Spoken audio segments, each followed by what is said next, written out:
Amen. Þannig að ef þú ert að koma í fyrsta skipti, þá erum við kirkja sem förum bara gegnum Biblíuna, einfallega veljum bækur sem við erum að fara í gegnum og svo heldum við áfram bara vers fyrir vers að fara í gegnum þá bók. Og í dag þá erum við í 1. Korintharbréfi, 7. kafla, 12. versi til 20. vers. Við langar kannski bara að byrja á að lesa textan fyrir okkur í dag. Allt mér leyfilegt, en ekki allt gagnlegt. Allt mér leyfilegt, en ég má ekki láta neitt fá vald yfir mér. Maturinn fyrir magan og maginn fyrir matinn, en Guð mun hvort tveggja að engu gjöra. En líkaminn ekki fyrir saurlífi, heldur fyrir drottinn og drottinn fyrir líkamann. Guð hefur uppvakið drottinn og mun uppvekja oss fyrir kraft sinn. Vitið þér ekki að líkamar ykkar eru limir Krist? Á ég að taka limir Krist og gjöra þá að skækjulimum? Fjari fer því. Vitið þér ekki að sá samlagast í skækjunni verður ásamt henni einn líkami, því að sagt þau tvö munu vera eitt hold. En sá samlagast í drottni einn andi ásamt honum. Flýið saurlifnaðinn, sérhver önnur synd sem maðurinn drýgir fyrir utan líkama hans, en saurlífsmaðurinn syndgar á móti eigin líkama.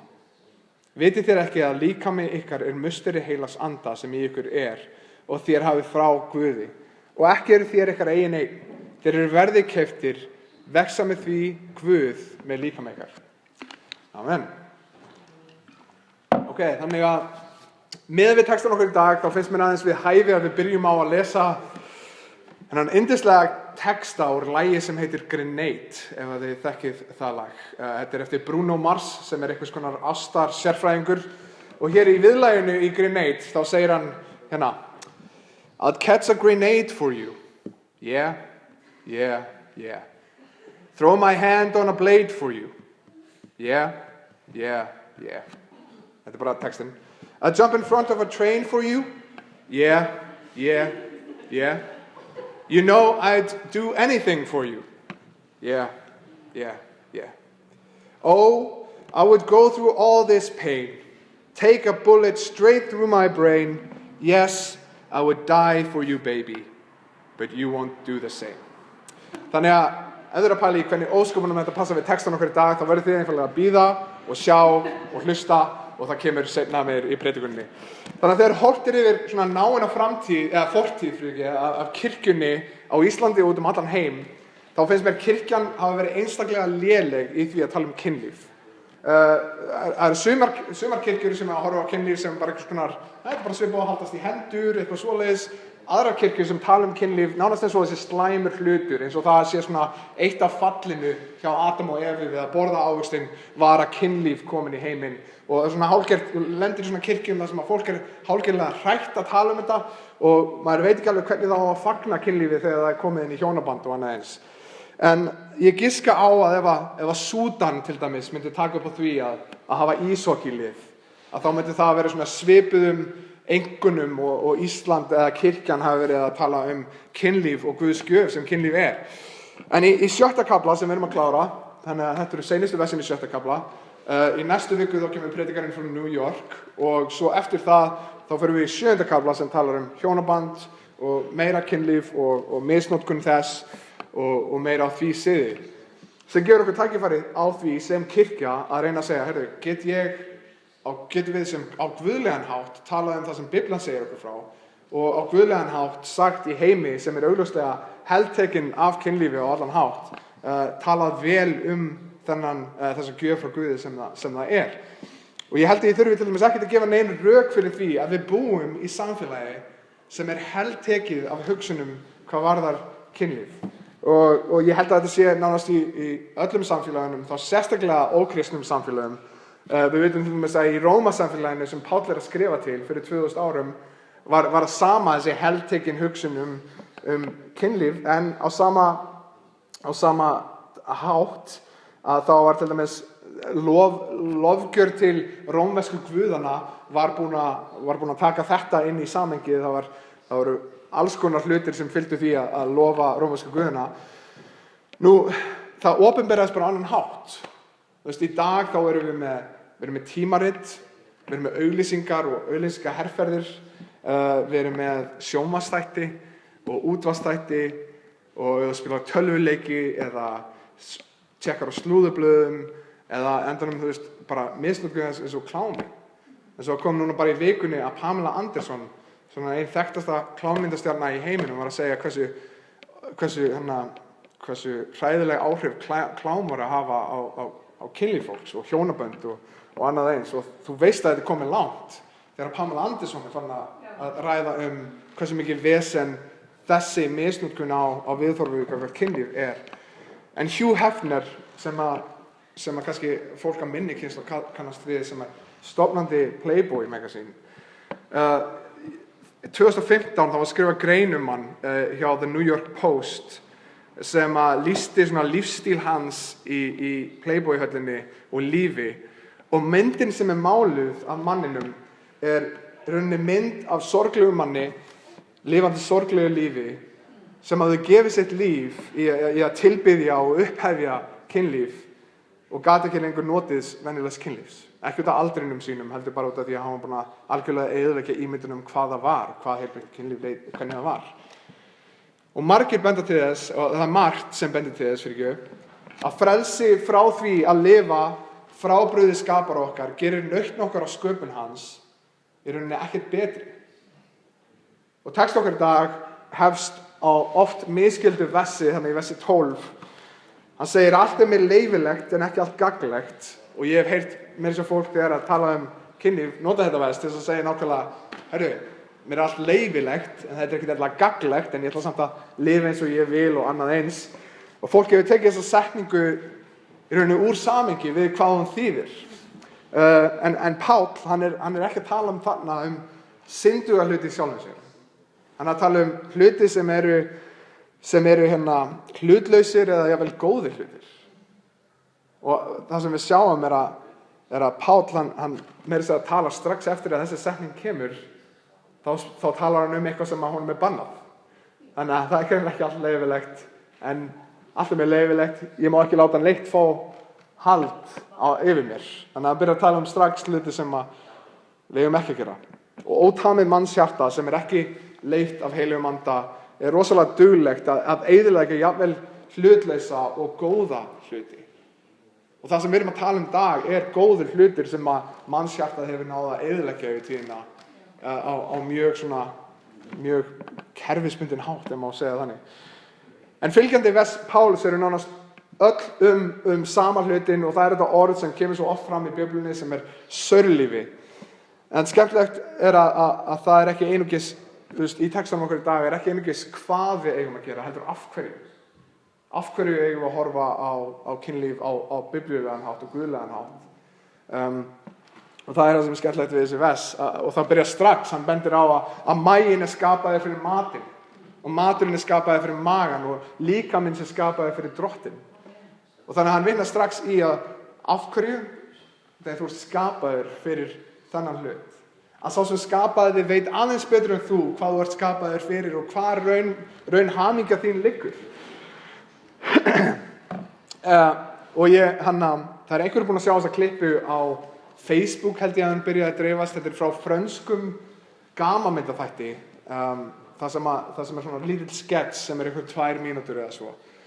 Og í þessum skets þá er kona sem er að saxa eitthvað og láta hún í pott, og hún spyr pappa sinn, og hún er svona fertug, kannski pappinn er svona 60-70 ára. Hún spyr pappa sinn hvernig honum leist á iPadinn sem hann fekk í jólagjöf. Og pappinn svarar, hann er alveg æðislegur, bara algjörlega æðislegur þessi iPad. Og svo kemur hann með hráefnið sem hann er að skera fyrir aftan hana. Kemur hann með hráefnið, svona skafar það ofan í pottinn, og hún fær sjokk þegar hún sér að pappinnar er að nota iPadinn sem skurðbretti.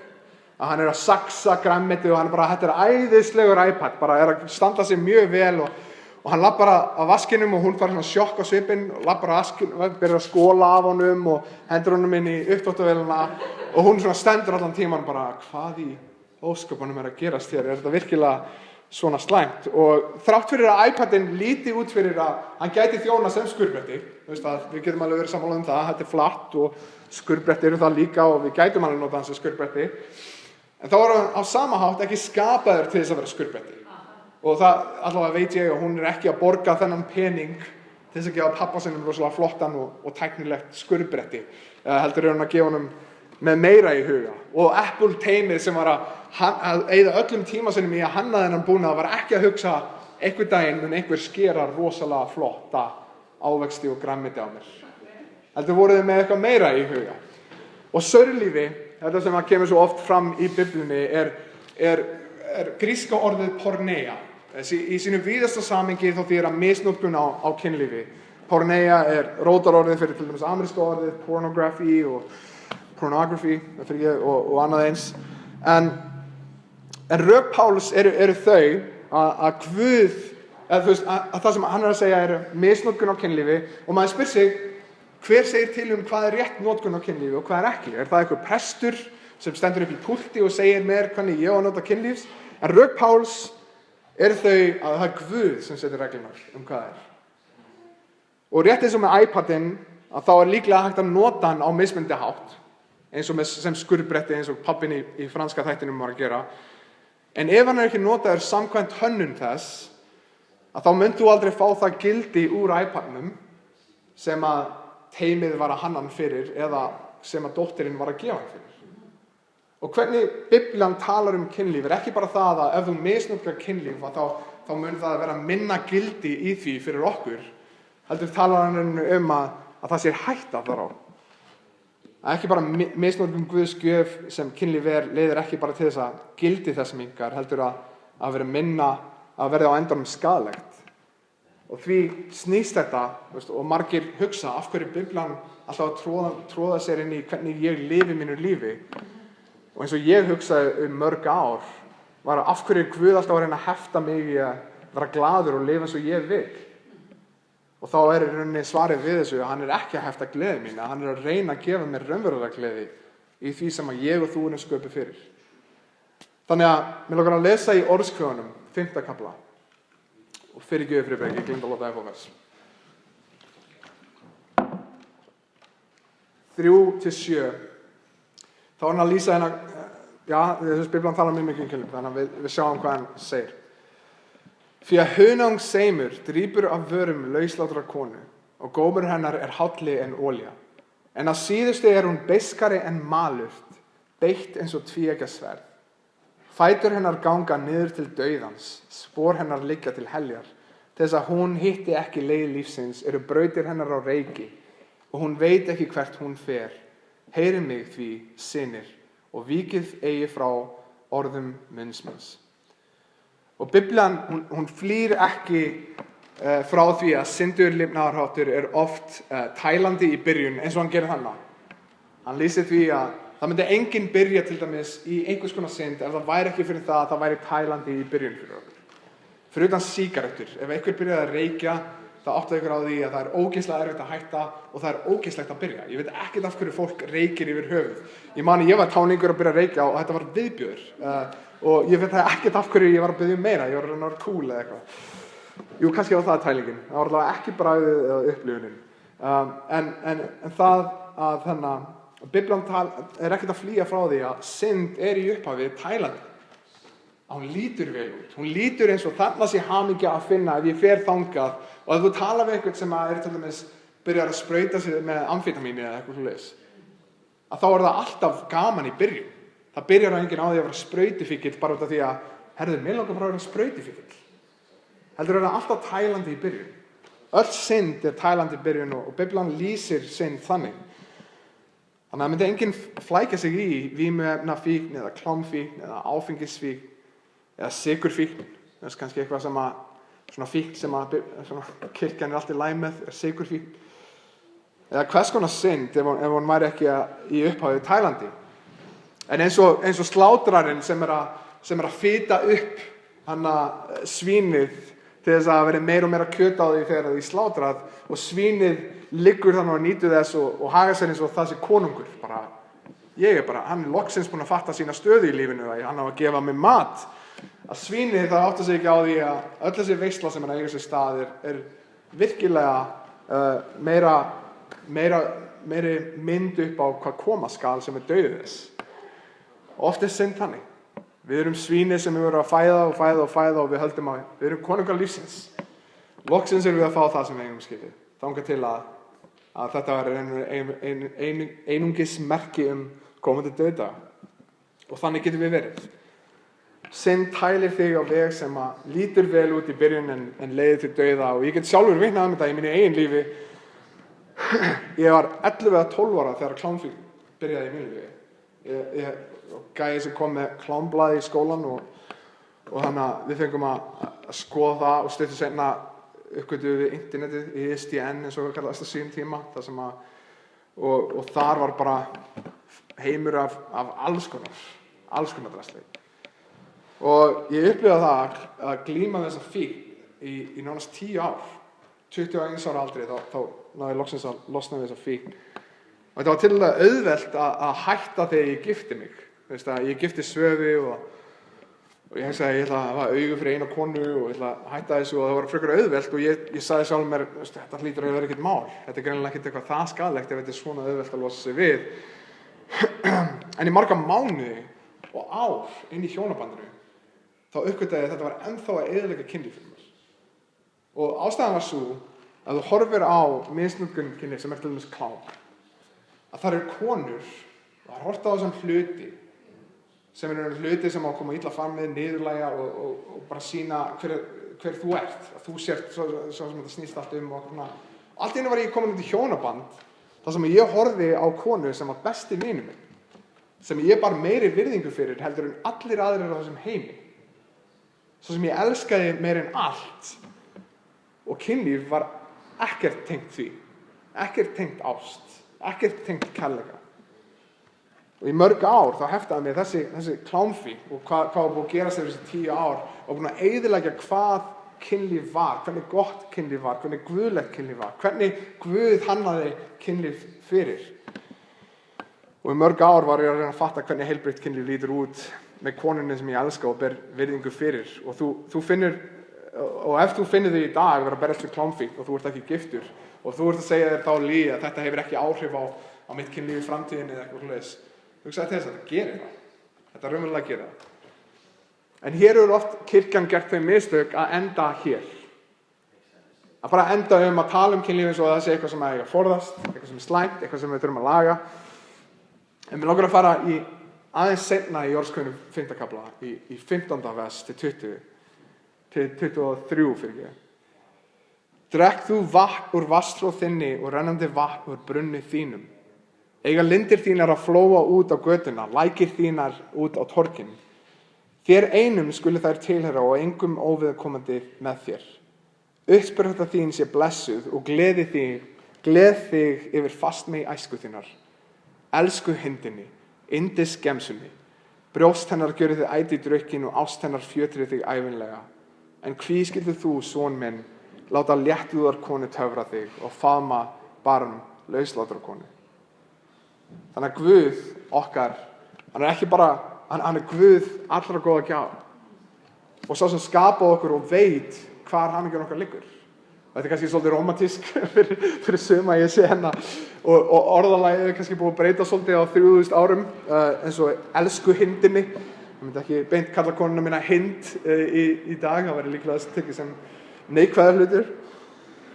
En það sem ég tel Bibluna segja um kynlíf er ekki að leið og þú giftir þig þá er það gott. Það er ekki það sem ég er að segja. Það er ekki bara leið og þú giftir þig þá er allt í einu orðinu 100 sinnum betra. Heldur er munurinn á kynlífi fyrir utan hjónabands og innan þess eins og 2 mismunandi plöntur. Það sem ein situr í sól og er reglulega vökvuð og hinn situr út í skugga og er óvökvuð. Ein mun á endanum deyja og hinn mun á endanum blómstra og vaxa og dafna. Og í hjónabandi þá fáum við að nýta þá gjöf þessa gjöf Guð sem er kynlíf, blómstra og vaxa og gerast betra og þýðingameira og dýpra með tímanum. Og okkar, ef þú ert giftur hér inni, er að sjá vel þá gjöf sem Guð hefur gefið. Gjöf og rækta hana sem gift fólk, þakkandi Guði fyrir þá gjöf sem hann hefur gefið. Eins og bragðlauka. Hafið pælt í hvað bragðlaukanir gefa lífið betri? Það er ofta sem að bænin mín er frekar bara svona basic bæn, en lofgjörðin fylgir því þegar ég tek fyrsta bitann. Þá þakka ég Guði raunverulega fyrir bara vákur góðu Guð, fyrir að gefa mér þennan mat og þessa bragðlauka og hvað. Að elska að sjá vel þá gjöf sem Guð hefur gefið okkur. þakka Guði fyrir þá gjöf sem hann hefur gefið okkur. Og þannig að mig langar að fara í af hverju við eigum að flýja söluna. Svarið er ekki típisk foreldrasvar sem er einhvers konar út af því að ég sagði það. Heldur snýst svarið til hans kristna, eins og við sjáum í versum 19, endunum á versi 19 til byrjun vers 20. Hann segir þar, ekki eru þér ykkar eigin eign, þér eru verði keyptir. Og hann er ekki bara búast við að grískt samfélag horfi á kynlíf eins og Páll er að predika að við eigum að horfa á kynlíf. Heldur leggur hann ábyrgð á þá sem eru kristnir. Ef þetta er ef þú átt ekki þinn eigin líkama, þú veist skapaður fyrir annað, þér eru verði keyptir, að þá er þetta til okkar. Það er að segja, ef þú er kristinn einstaklingur, ef þú hefur sagt með mér og öðru fólki hér inni, Jesús Kristur er frelsarinn minn, það er að segja, þegar ég stend fyrir framan Guð, þá er ég ekki að koma og sjáðu Guð hvað ég er góð manneska, ég veit að ég er syndur, ég veit ef það væri bara fram fyrir réttlæti Guðs, þá myndi hann dæma mig í synd minni. En það sem ég kemi er að koma og benda á Jesú Krist sem dáið hefur í minn stað. Það sem við syngjum og það sem við lesum og það sem annar hluti af trúarjátningu okkar er Jesús Kristur er drottinn. Og drottinn er ekki orð sem við notum oft í dag. Drottinn þýðir að hann er svo sem stendur yfir okkur og stjórnar. Hann er svo sem drottnar yfir mínu lífi. Hann er drottinn sköpunar, hann er yfir allri sköpun, hann heldur sköpun uppi, en hann er drottinn minn, sem þýðir að mitt líf sem kristinn einstaklingur snýst núna að segja nei við mig. Við mína þrá ég að fá lofgjörð til mín, að fólk sjáðu Gunnar og hvað hann stendur sig vel, heldur að líf mitt snúist núna að fólk horfi á líf mitt og sjáðu þetta klúður, en sjá hvað Guð er búin að gera með þetta klúður. Það er þema lífsins kristna. Þetta snýst ekki okkar ego, og þannig að hluti af trúarjátningu okkar er Jesús Kristur er drottinn. Það er að segja hann er sá sem stjórnar mínu lífi. Og þannig að loksins komum við kannski að textunum sem við fórum í byrjun, Bruno Mars, það sem hann var að tala að ég fatt aldrei af hverju hann talaði að hoppa fyrir lest, ég veit ekki hvernig það aftur að bjarginni eða eitthvað hlust. En hugmyndin sem að Bruno Mars var að koma með í textunum var þetta, ást, hún kallar á gjörðir. Að ást er hugmyndafræðilegt hugtak, en það er ekki einungis hugmyndafræðilegt hugtak. Það er hugmyndafræðilegt hugtak sem hefur praktískar afleiðingar. Þannig að ef ég segist elska mömmu mína eða ég elska konuna mína, að þá breytist hegðun mín gagnvart henni heldur en óvinni mínum til dæmis. Það ætti að vera öðruvísi hegðun gagnvart Tómas, þó hann sé nú fínn náungi, þá ætti að vera aðeins öðruvísi hegðun gagnvart konunni minni heldur en Tómasi eða öðru fólki í henni. Að ást, hún kallar á praktískar afleiðingar og trú er líka hugmyndafræðilegt hugtak að vissu leyti, en aldrei einungis hugmyndafræðilegt hugtak. Það hefur alltaf praktískar afleiðingar eins og ást. Og ef þú ert kristinn og þú hefur játað Jesús Kristur er drottinn, fólk í gegnum tíðina það hefur dáið frekar en að afneita þessum raunveruleika. Við erum með bræður og systur í Sýrlandi, hvað eru 800.000 manns búin að deyja eða eitthvað.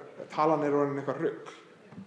Mikið af þeim voru bræður og systur sem voru með okkur í trúni, sem dóu frekar en að afneita þessum raunveruleika. Jesús Kristur er drottinn.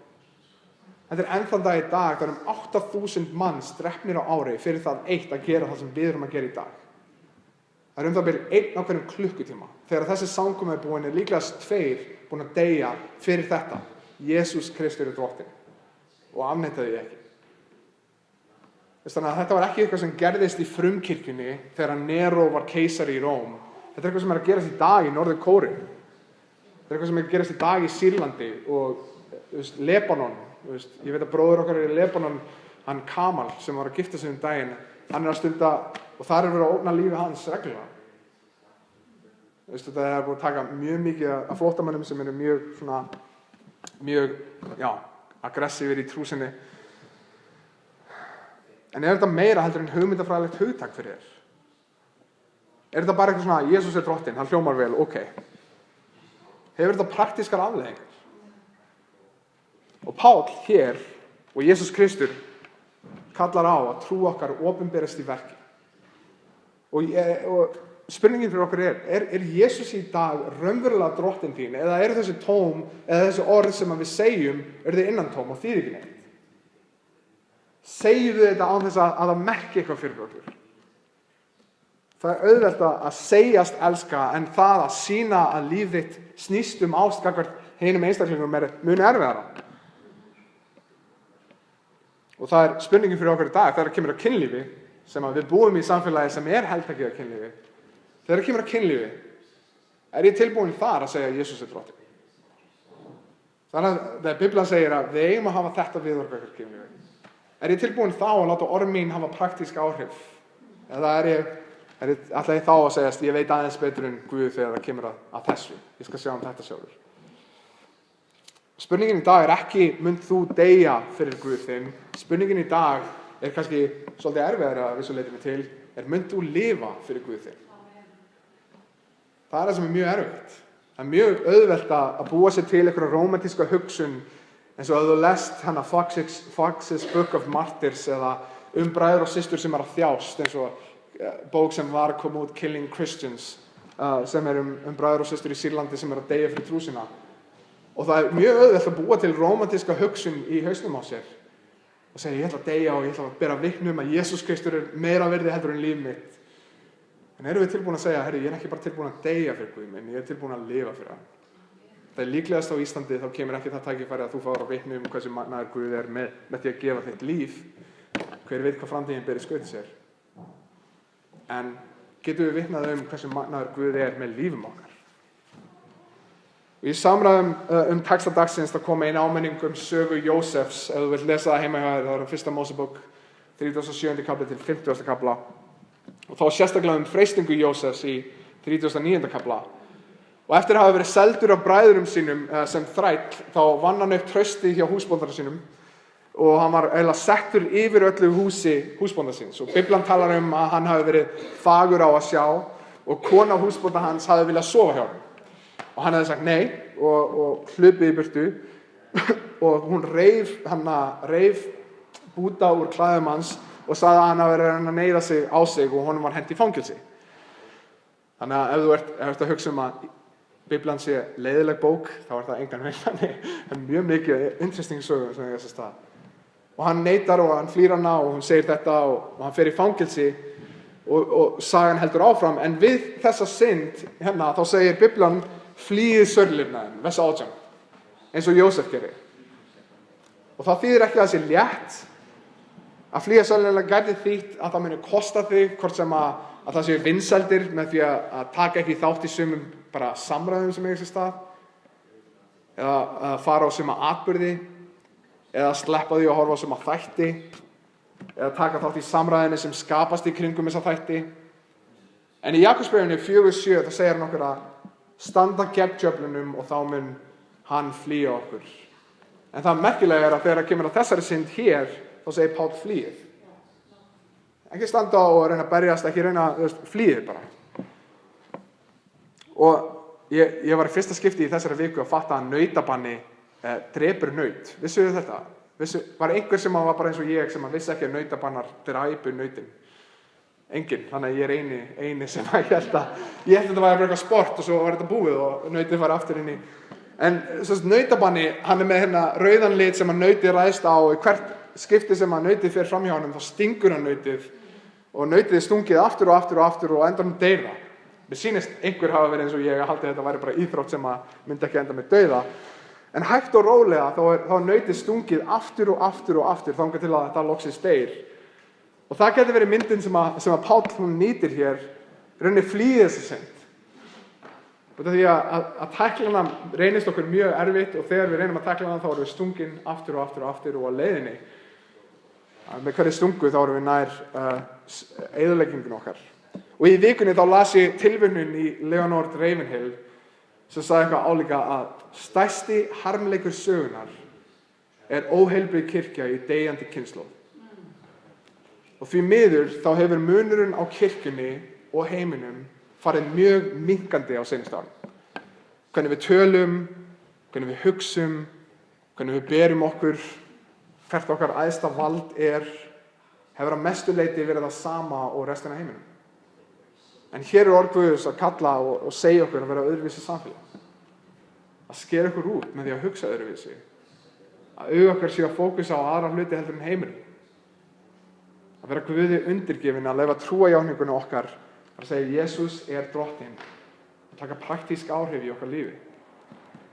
Því að trú okkar tekur alltaf praktíska mynd. En hvernig í samfélagi sem svo heltekið á kynlífi getum við flúið eins og hann segir okkur að gera? Og ég spyr í rauninni fyrir okkur öll henni, hversu alvarlega ætlum við að taka boð Guðs sem að þetta er? Hversu alvarlega ætlum við að taka, hversu mikið ætlum við að hata okkar synd í rauninni? Ertu tilbúin að flýja þegar það kostar þig eitthvað?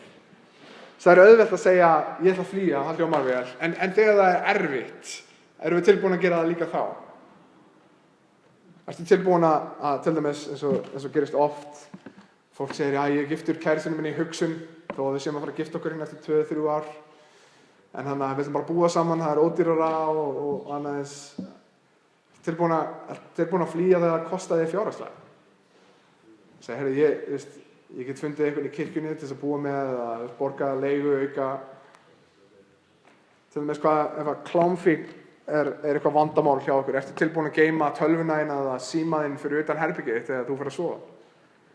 Eða jafnvel ef þetta er það mikið vandamál og þú getur ekki taklað þetta, að selja tölvuna þína og lifa bara í analóg heimi þar sem þú ert að tala við fólk augliti til auglitis og ekki vera með Facebook chat. Að selja, að vera það dramatískur þegar það kemur að þessu. Erum við tilbúin að vera það dramatísk? Ef klámfíkn er þitt vandamál, ertu tilbúin að gera þetta? Ertu tilbúin eða það er annað skref sem hægt er að taka. Ég veit að kirkja út í Las Vegas sem heitir Triple X Church, XXX Church, sem býr til forrit. Sem er alveg ef þú ert ókristinn og þú bara forrit, ok? Þá er þetta forrit sem að sendir til dæmis ef ég og Friðberg varum að fara að takla þessu sinn saman. Þá er þetta forrit sem að sendir honum allt sem ég er að skoða á netinu. Þetta er dramatísk, ég veit, þetta er mjög dramatískt. En hversu dramatískur ertu til í að vera til þess að takla á synd? Til þess að segja, Jesús er drottinn og ég ætla að láta hann vera drottinn í þessum hluta lífsins. Biblan kallar okkur til að takla synd harkalega og erum við reiðubúin til þess. En í því að flýja þessa synd, þá tel ég hollt að horfa til framtíðar og hér eru 3 atriði sem ég langar að segja svona áður en við lokum í dag sem að hefur hjálpað mér rosalega mikið. Númer 1 er að setja augu þín fram á við að elska makann þinn. Ef þú ert ekki giftur hér í dag, að elska makann þinn núna. Þú veist að á meðan ef þú ert karl og hún getur ekkert gert fyrir þig, hún getur ekkert gefið þér og þú ert byrjaður að elska hana. Með því að segja, hugur minn verður fyrir framtíðarkonu mína, augu mín verður fyrir framtíðarkonu mína, erum við tilbúin að elska hana núna. Þannig að mitt markmið til dæmis í lífinu, áður en ég var kristinn, var að mér langaði ekki að stunda kynlíf fyrir hjónaband. Jafnvel áður en ég fattaði fagnaðarerindið, þú veist að ég var syndur og þurfti á náð að halda. Og rökin voru þessi að hvaða fífl sem getur sofið hjá konum. Mér langaði ekki að vera hvaða fífl sem Mér langaði að elska konuna mína áður en ég kynntist henni, til þess að segja við konuna mína þegar ég giftist henni. Ég byrjaði að elska þig áður en að þú gast gefið mér hvað sem það var. Og líka þannig að ef hún myndi greinast með sjúkdóm, þú veist, ég tók það mjög alvarlega að segja ég ætla að elska þig í gegnum allt. Þú veist, hvernig segir þetta á ensku? Through thick and thin eða eitthvað? Súrt og sætt, já, eins og við segjum á íslensku. Takk fyrir það. Þú veist, ef hún myndi greinast með sjúkdóm og hún gæti ekki lengur, þú veist, við gætum ekki stunda kynlíf, að þá geti kona mín verið fullviss það að ég elska hana þrátt fyrir að kynlífið var ekki þessu sem gerði það að verkum að ég elska hana. Sem ég langaði að hún vissi að ég myndi þurfa að fara eitthvað í langa tíma, að ég var trúfastur henni, jafnvel áður en hún gæti gert eitthvað fyrir mig. Hún gæti verið fullviss það að ég gæti verið henni trúr. Númer 2 er setti augu þína fram á ótrúlega brúðkaupsgjöf. Og það var annað sem var í hugsunum minni, markmiðið mitt var líka að geta horft á konuna mína og sagt, ég byrjaði að sýna þér ást áður en ég kynntist þér, áður en ég vissi hver þú varst. Og vinur minn á Facebook létum daginn, hann gifti sig og hann náði að spara sér til hjónabands og hann setti á Facebook daginn eftir bestu 15 sekúndur lífs míns og takkaði þessu konuna sína. Kannski ekki að vera svona opinn með brúðkaupsgjöfina hérna, en njóttu þeirra brúðkaupsgjafar og hlakkaði til að vaksa í þessu. Í rauninni, ok, þetta er búið að vera, sérstaklega í samfélagi þar sem að gifting á sér stað, sérstaklega á Íslandi, hver að 40, 50, 70, hver veit, einu sinni þá var þetta svona, þegar hormónir voru á fullu, þá var oftast fólk byrjað að pæla í að gifta sig. En að njóta þess eftir að brúðkaupið á sér stað. Og númer 3 punkturinn sem ég tel vera mikilvægastur er settu augu þín á Krist. Settu augu þín á Krist. Og í textanum í dag, þá sjáum við Pál mæla með því sama. Við sjáum í versum 18-20. Flýið sörlifnaður. Sérhver önnur synd sem maðurinn drýgir fyrir utan líkama hans, en sörlífsmaðurinn syndgar á móti eigin líkama. Vitið þér ekki að líkamar ykkar eru musteri heilasanda, sem í ykkur er, og þér hafið frá Guði. Og ekki eru þér ykkar eigin eign. Þér eru verði keyptir, vegssamið því Guð með líkama ykkar. Og versið sem ég las í byrjun, sem var Hebreabréfið 12, 1-3, er líka gott vers til að hafa í huga. Að þegar Kristur leið á krossinum, þá horfa hann til framtíðar. Þá var hann ekki að horfa á naglana, hann var að horfa á það sem naglarnir voru að kaupa. Það blóð sem rann fyrir okkur, hann var að horfa til þess að ef þú ert kristinn hér inni, þá var það blóð sem rann fyrir þig. Og í dag, það er hann sem er með ástæðu fyrir því af hverju við gerum allt sem við gerum. Og við fögnum í því í dag með brauðsbragningu, eins og við gerum í hverju viku, brauðsbragningun okkar. Og í brauðsbragningunni þá minnumst við þess að við vorum endurleyst og við vorum endurkeypt. Að við erum Krist og hann er okkar. Svo ég bið þig, ef þú hefur sagt, Jesús er drottinn minn og frelsari og lifir samkvæmt því, taktu þátt með okkur í brauðsbragningunni sem við erum að fara að hafa hér í dag. Og ef þú hefur ekki sagt þetta en langar að segja í dag, Jesús, þú ert drottinn minn og frelsari. Hérni frá er líf mitt ekki mitt, það er þitt. Að þá er velkomið líka að taka fyrstu brauðsbragningunna með okkur hér í dag. Og ég náði ekki að halda í þessa hugmyndir sem ég talaði áðan, ég náði ekki þeim hugmyndum. Mér langaði rosalega að þetta er í raunveruleikin. Að ég hefði getað sparað mig þangað til að ég giftist Sögu og getað sagt þetta við Sögu og getað sagt ég byrjaði að elska þig löngu áður en ég kynntist þér. En ég náði því ekki og ég veit að líklega eru margir hér inni með svipaða sögu. Bara við að búa í þessu samfélagi þá eru það held ég flestir. Og því þá langar mig að segja, ekki fyllast niðurlægingar eða skömm, heldur í dag, þegar við tökum brauðsbragningunna, myndist þess að á krossinum varst þú keyptur. Þín synd var keypt, þín synd var þurrkuð út. Þannig að ef þú ert búin að klúra þessu í dag, þá er ekki of seint að segja, ok, hérni frá, ætla ég að segja, áður en ég kynntist maka mínum, áður en hann gat gert hvað sem er fyrir mig, þá byrja ég að elska hann. Þannig að á krossinum, við krossin og við hans verk á krossinum, þá gerðist við nýsköpun í Guði og ég bara hvet þess að við lifum nú samkvæmt því með krafti heila sanda. Og til þess að svara kannski í seinustu spurningunni, svona áður en við lokum, af hverju horfir Guð á kynlíf sem mikilvægan hlut? Því að það er einstök leið til að deila ást innan hjónabands. Og af hverju horfum Guð með merkilegum augum á hjónaband þar út að hjónaband er mynd upp á fagnaðarerindi. Mynd upp á hvernig Jesús Kristur elskaði kirkjuna sína. Efesus 5. kafli endur þar á, segir okkur að hjónaband sé mynd upp á þetta. Sagan fyrir okkur til að sjá og fylgja, það er fyrir okkur til að sjá og til að fylgja, það er fyrir börnin okkar til að sjá og til að fylgja, það er fyrir heim sem horfir á hjónaband okkar, þá horfir á hvernig er það að þau raunverulega elska. Er það eitthvað öðruvísi við þeirra ást heldur en okkar? Og Biblían segir konum að vera undirgefin eiginmönnum sínum og að kirkjan sé undirgefin Kristi. Og þegar ég segi þetta, þá eru margir, sérstaklega þú ert ekki kristinn, þá er það kallakúari, eða konukúari, eða hvað sem það. En þegar það segir, kallar, þeir eru höfuð heimilisins. Þá minnur hann okkar á, þeir eru höfuð eins og Kristur er höfuð. Og hann segir, elskið konun ykkar eins og Kristur elskaði kirkjuna og lagði sjálfan sig í sjölunar fyrir hana. Þannig við eigum að vera öðruvísi samfélag.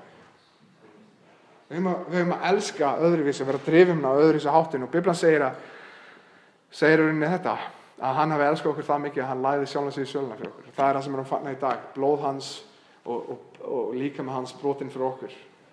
Synd okkar afgreitt á krossinum og við nýsköpun í hjálmum frjálst þess að lofa hann með öll okkar lífi. Þannig að við skulum biðja og það sem við gerum er að við syngjum eitt söng Ef þú ert kristinn hér inni og þú ert búinn að segja að Jesús Kristur drottinn en þú ert ekki búinn að lifa þannig, þá kannski gefðu þér smá tíma til að segja bara Guð, gefðu mér styrk til þess að gera þetta praktískum hlut í mínu lífi. Ekki bara segja það, heldur lifa samkvæmt því. Og þegar þú ert tilbúinn þá bara á meðan laginu stendur, komdu og taktu þér safann og taktu þér brauðið og svo skulum við fagna því saman að hann hefur afgreitt synd okkur á krossinum. Heilagur Faðir, við þökkum þér fyrir að þú hefur gefið okkur styrk. Hjálpa okkur að vera öðruvísi samfélag, hjálpa okkur að elska öðruvísi, hjálpa augum okkar að horfa á mismunandi hluti, hjálpa augum okkar að vera þér, Drottinn, að þegar við erum í erfiðum kringumstæðum, þegar við erum jafnvel að leggja líf okkar niður, Drottinn, þegar það að lifa á þinn hátt er erfitt megum við horfa til þín. Drottinn, að einn daginn þá fáum við að sjá frelsar okkar augliti til auglitis, að þú ert konungur okkar og Drottinn. Og ég bið Drottinn að fyrirgefa okkur syndir. Og ég bið Drottinn að þú hjálpir okkur í ljósi þess að þú hefur fyrirgefið okkur. Hjálpa okkur að muna að við höfum enga afsökun til þess að fyrirgefa ekki þeim sem brjóta á okkur. Hjálpa okkur að vera öðruvísi samfélag, Drottinn, sem horfir öðruvísi kynlíf, horfir öðruvísi á allar þær gjafir sem þú gefur okkur, á peninga, á annan dag. Drottinn, megum við lofa þig fyrir allar þínar góðu gjafir og segja Jesús er Drottinn og megi það sjást á okkar lífi að þú ert Drottinn okkar og Herra. Þakka þér, Faðir, fyrir frelsið sem þú hefur gefið, fyrir náðina sem þú hefur gefið, fyrir það að þú hefur endurleyst okkur og frelsað. Í Jesú nafni. Amen.